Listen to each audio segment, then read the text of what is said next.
أعوذ بالله من الشيطان الرجيم بسم الله الرحمن الرحيم يا أيها الذين آمنوا كتب عليكم الصيام كما كتب على الذين من قبلكم لعلكم تتقون হে ইমানদারগণ তোমাদের উপর সিয়াম ফরজ করা হয়েছে যেমনই ভাবে ফরজ করা হয়েছে তোমাদের পূর্ববর্তীদের উপর যাতে করে তোমরা তাকওয়া অর্জন করতে পারো। প্রিয় ছাত্র সমাজ, দেশে এবং প্রবাসে অবস্থানরত ভাই ও বোনেরা, আসসালামু আলাইকুম ওয়া রাহমাতুল্লাহি ওয়া বারাকাতুহু। অপরন্ত রহমত, বরকত ও নাজাতের বার্তা নিয়ে আমাদের মাঝে সমাগত হয়েছে পবিত্র মাহে রমাদান। আহলান সাহলান মাহে রমাদান। এ মাসে প্রত্যেক মুমিনের হৃদয়ে বয়ে যায় আধ্যাত্মিকতা ও শান্তির জান্নাতি পরশ।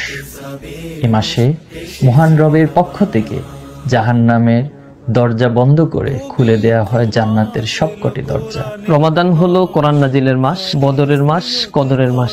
রমাদান হলো নৈতিকতা ও আধ্যাত্মিকতার এক পবিত্র অনুভূতির নাম। রমাদান হলো তাকওয়ার শক্তি অর্জন ও নিজেকে আল্লাহর রঙে রঙিন করার এক সুবর্ণ সুযোগ। এই মাসে আল্লাহ রাব্বুল আলামিন আমাদের সকল গুনাহগাতাগুলো মাফ করে দেন। রাসূল করিম সাল্লাল্লাহু আলাইহি সাল্লাম বলেছেন, মান সামা রমাদানা ঈমানাও ওয়া ইহতিসাবান গুফিরা লাহু মা তাকদ্দামা মিন যামবি। যে ব্যক্তি ঈমান এবং ইহতিসাবের সাথে পবিত্র মাহে রমজানের রোজা পালন করবে, আল্লাহ রাব্বুল আলামিন তার পূর্বের এবং পরের সকল গুনাহগাতা মাফ করে দিবেন। রমাদান হোক কোরআন তেলাওয়াত, গবেষণা এবং চর্চার মাস। আমরা নিজেরা বেশি বেশি করে কোরআন পড়ি এবং কোরআনের আলোকে নিজেদের এবং সমাজকে গড়ার চেষ্টা করি। প্রতিদিন একটি খেজুর হলেও আল্লাহ রাস্তায় দান করুন। বরকতময় রমাদানের প্রতিটি মুহূর্ত পরিকল্পিতভাবে অতিবাহিত করুন। আসুন রমাদানের শিক্ষাকে কাজে লাগিয়ে নিজের জীবনে তাকওয়া গড়ে তুলি।